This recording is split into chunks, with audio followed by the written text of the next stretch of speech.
I'm with eTrailer.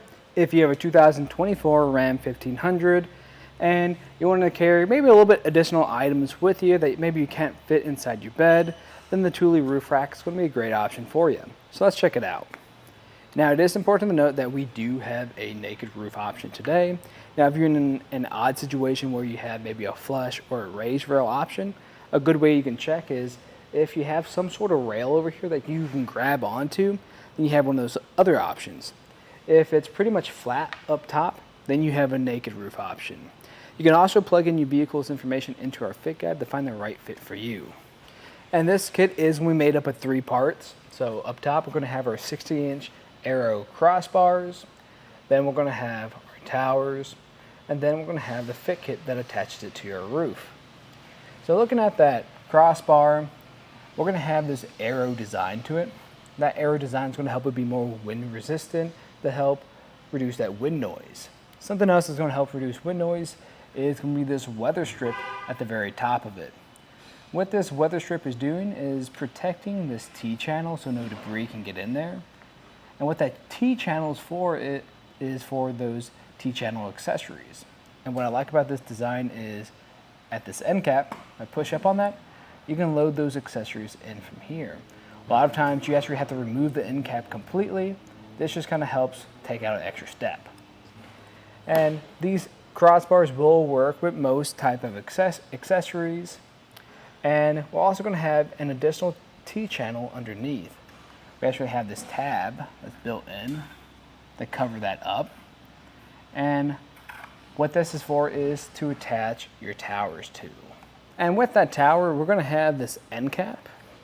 This is actually going to protect and cover up all the components that tighten everything into place. That's a pretty simple design. All we have is a bolt that cinches everything together. So what I like about that is one bolt that tightens everything, not too many steps. And this cover is going to help cover everything up, make it look a bit cleaner. And if you notice, we have this circle plastic core right here.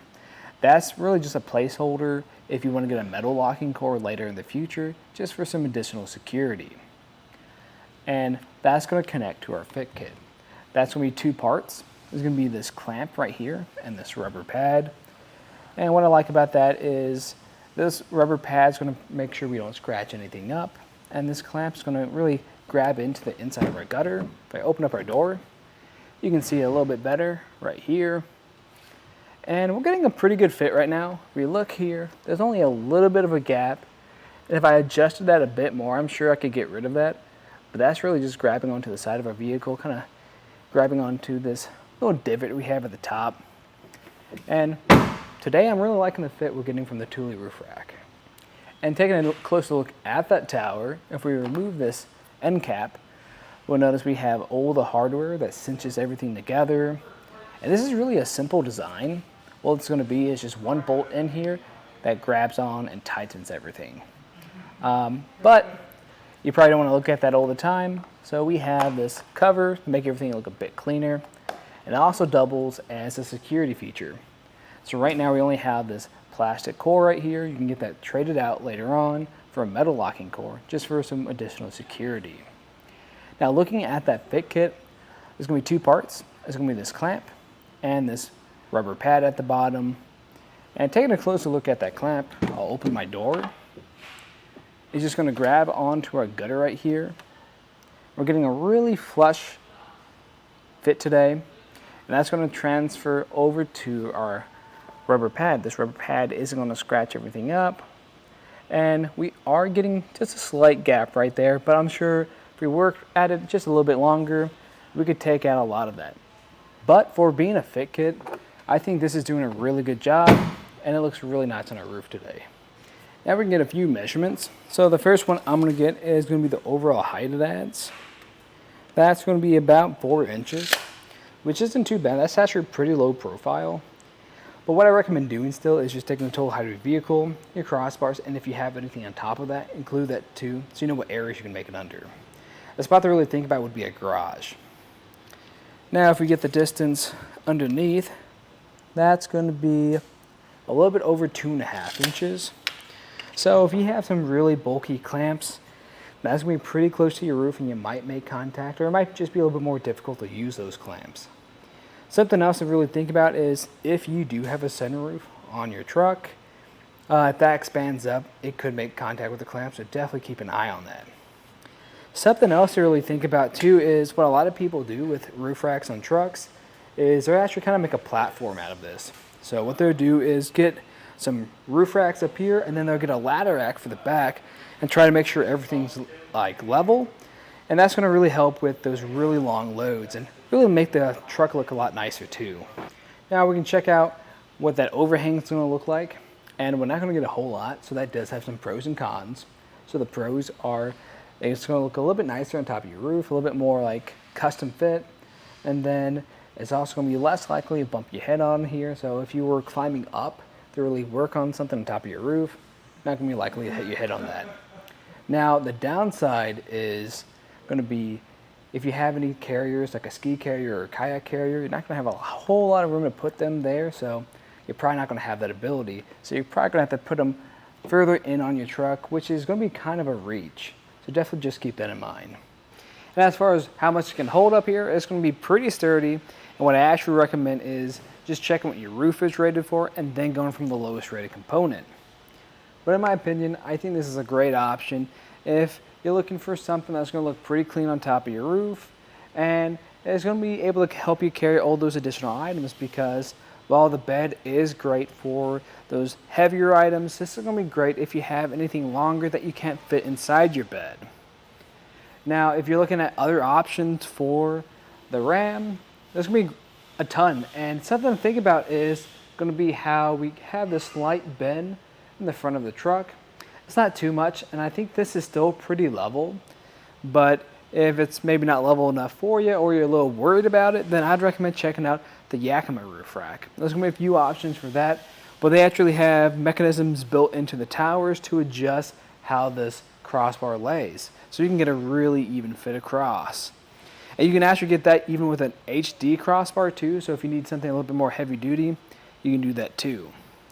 But this is going to be a lot easier to install at the end of the day, because with the Yakima towers, you're going to have to tighten down a few bolts. This is just going to be one on each side. If you are curious to see what this process looks like, just stay tuned and we'll walk you through it. To begin our installation, I'm going to lay everything out. You probably noticed too, I already have my rear crossbar installed. It's going to be the same process. There will be a slight difference with the pads that we do use, but I'll address that later on. But what we're going to have at the moment is going to be a 60-inch crossbar. We're going to have the towers and their end caps. We're going to have these two clamps and the bases as well. I also recommend grabbing a tape measure so you can make sure everything's even, and you will have an included tool. Where I like to start off with is going to be putting on our towers to our crossbar. So I flip mine upside down to reveal these channels underneath. And what you want to do is remove this end cap. There's going to be a tab right here. I'm just going to press on it, grab this, and just wiggle it off, because it is on there pretty tight.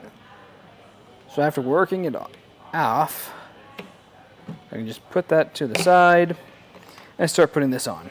Now, if your end cap's still on, just make sure you remove that. And to put this on, you'll notice we're going to have this bolt at the top.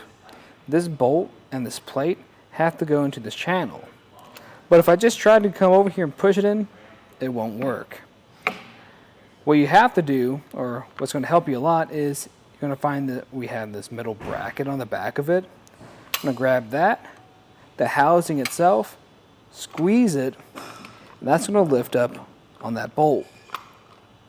Once I've done that, just squeeze, push down, push in a bit, making sure this metal bracket is facing on the outside of our crossbar.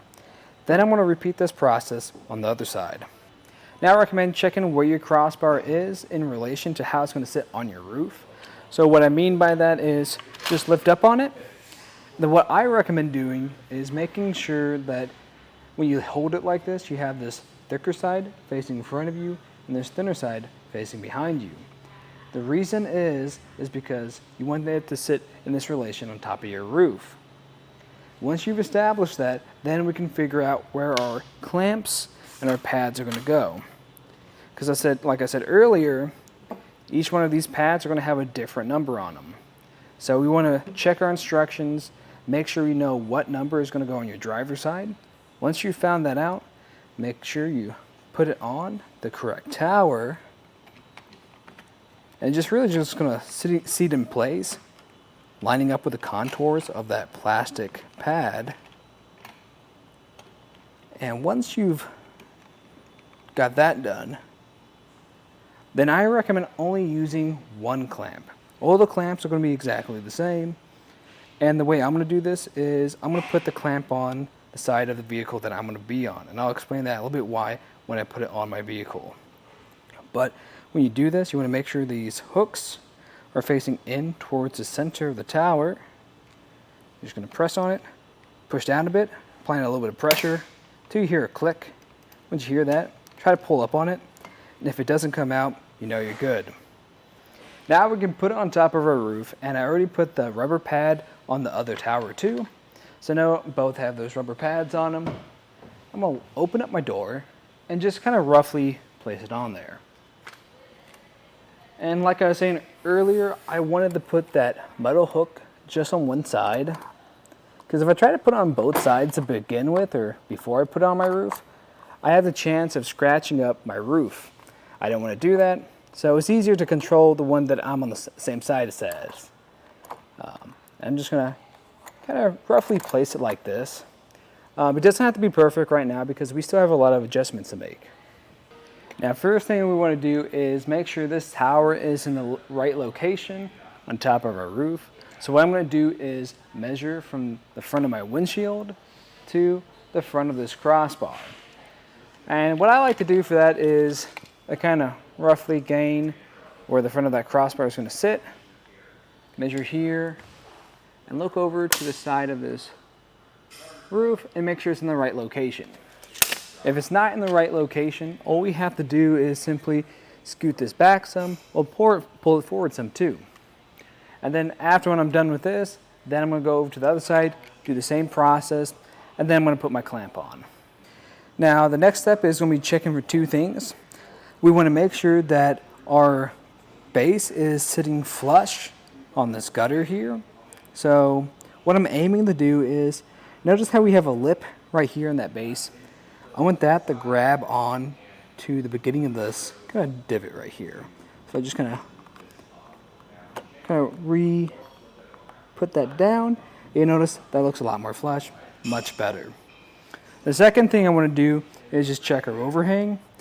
Now I already know I have too much overhang on one side, but to show you what I mean, I'm just going to measure from the end of the tower to the end of the crossbar. Then I'm going to check the other side to make sure it's even. But once you do have to adjust it, it's nothing too crazy. You can try tapping on it.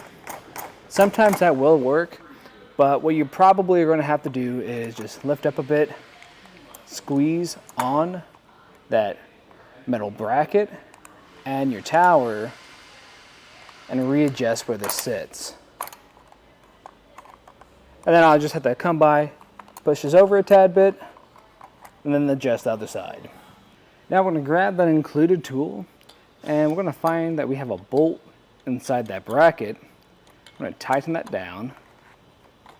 And what I'm doing here is making sure it's tight enough just to make contact with our gutter.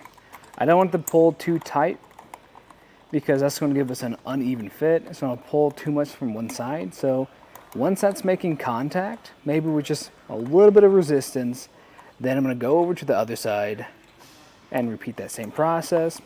And after when both sides are tightened down, I'm just going to go back and forth until this is completely tightened on our roof. And the way you're going to be able to tell if this is all the way tightened down is once you keep going at this, you eventually hear that click. That's that torque device in this letting you know it's torqued down to its specification. You're just going to put on this end cap now. Make sure you lock it up in place. And what I like to do is just give it a good shake test, making sure it's not moving at all and it feels pretty good. I like the way mine fits today, so one other thing I'm going to do is underneath this crossbar, there's going to be these little tabs, and I'm going to push that in because there's going to be a little bit of a channel there, and if I leave that exposed, wind's going to be able to get in there and create additional wind noise. And I want to reduce that as much as possible. So now that you have the front crossbar fully installed, it's going to be that same process for the back side. There will be a few differences. You will be using different bases specified in your instructions. And to get that distance between them, you'll reference your instructions for that too. But that's just going to be the measurement from the front of your front crossbar to the front of your rear crossbar. And just make sure you do a little pull test on that as well to make sure it feels pretty good. But at this point, you can load up whatever gear you have and hit the road. That was just a look at the installation and some of the features of the Thule Roof Rack on top of our 2024 Ram 1500. I'm Matt. Thanks for watching.